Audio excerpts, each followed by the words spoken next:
Friends, এই মমতা ব্যানার্জি যে job card নিয়ে এই কেন্দ্রের বিরুদ্ধে আন্দোলন করছে, এই আন্দোলনটা হচ্ছে গরিব মানুষের জন্য নয়। এই আন্দোলনটা হচ্ছে জঙ্গিদের জন্য।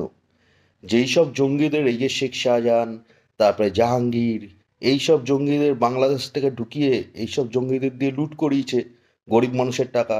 তারপরে এইসব জঙ্গিরা অনেক বড় বড় বাড়িও বানিয়েছে।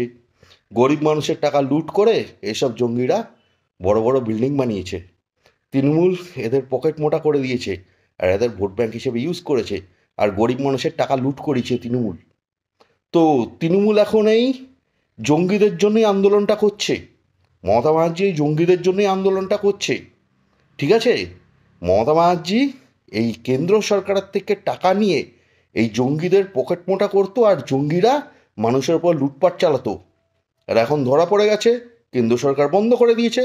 এখন মমতা ব্যানার্জি আন্দোলন করছে এই জঙ্গিদের হয়ে। তো দেওয়া উচিত কি এই মমতা ব্যানার্জিকে টাকা? ধুয়ে মুছে সাফ করে দেওয়া হয় তৃণমূলকে পশ্চিমবঙ্গ থেকে। পশ্চিমবঙ্গকে একটা জঙ্গি রাজ্য বানানোর চেষ্টা করছে মমতা ব্যানার্জি। তাই মমতা ব্যানার্জিকে পশ্চিমবঙ্গ থেকে ধুয়ে মুছে সাফ করো, এই তৃণমূলকে পশ্চিমবঙ্গ থেকে ধুয়ে মুছে সাফ করো। ধুয়ে মুছে সাফ করে পশ্চিমবঙ্গে বিজেপির সরকার গড়ো, তাহলে পশ্চিমবঙ্গে শান্তি ফিরে আসবে। এটা হচ্ছে বিষয়।